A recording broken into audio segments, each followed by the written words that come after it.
Merhabalar.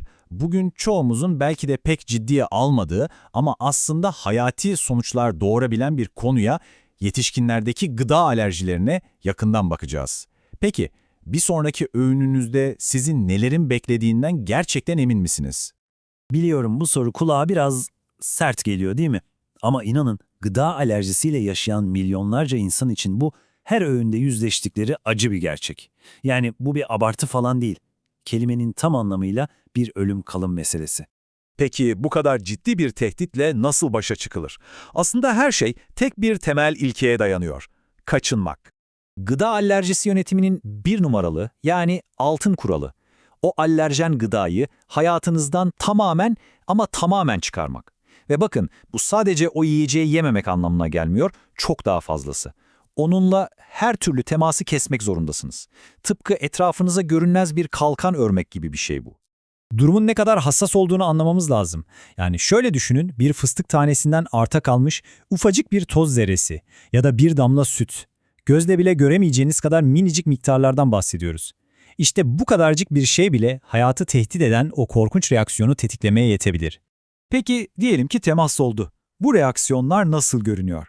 Çünkü şunu bilmek önemli. Her alerjik tepki aynı değil. Yelpaze bayağı geniş aslında.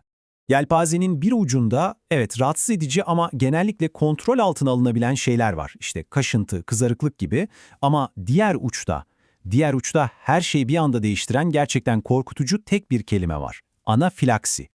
Bakın, anafilaksi basit bir alerjik krizi falan değil. Bu vücudun kendisine karşı başlattığı topyekün bir saldırı. Birden fazla sistemi aynı anda çökertmeye çalışıyor, kan basıncını aniden düşürüyor, nefes almanızı engelliyor ve eğer anında müdahale edilmezse, evet maalesef ölümcül olabiliyor. Tamam, ana kural belli. Alerjen gıdadan kaçın. Kulağa ne kadar basit geliyor değil mi? Ama işte işin zor kısmı da burada başlıyor.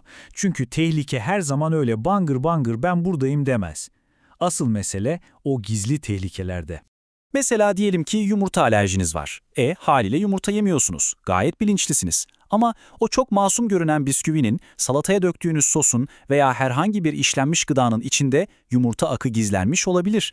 Eğer o etiketi didik didik okumazsanız bunu bilmenize imkan yok.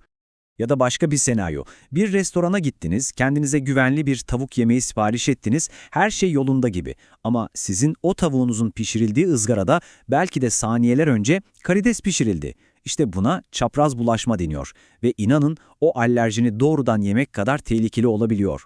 İşte bu gibi durumlara biz gizli alerjen maruziyeti diyoruz. Yani tehlike her zaman paketin üstünde yazmıyor. Bazen en beklemediğiniz, en ummadığınız yerde pusuya yatmış bekliyor. Peki, diyelim ki tüm önlemlere rağmen en kötüsü oldu. Kaçınılmaz bir maruziyet yaşandı. O zaman ne olacak?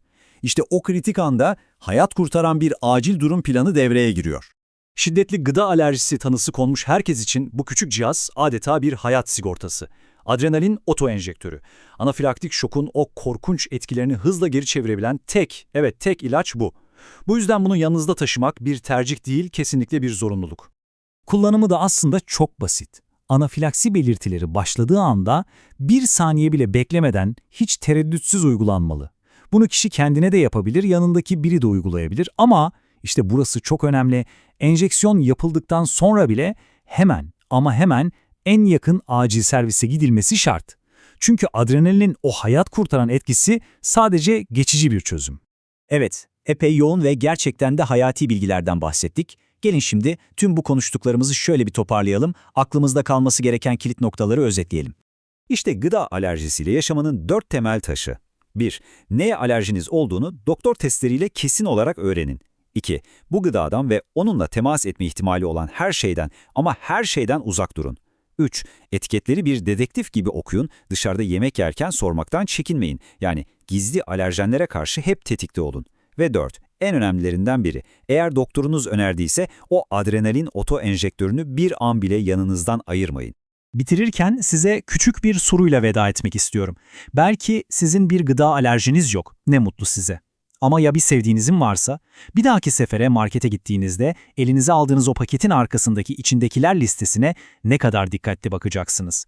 Unutmayın, sizin için birkaç saniyelik bir dikkat, bir başkası için hayat demek olabilir.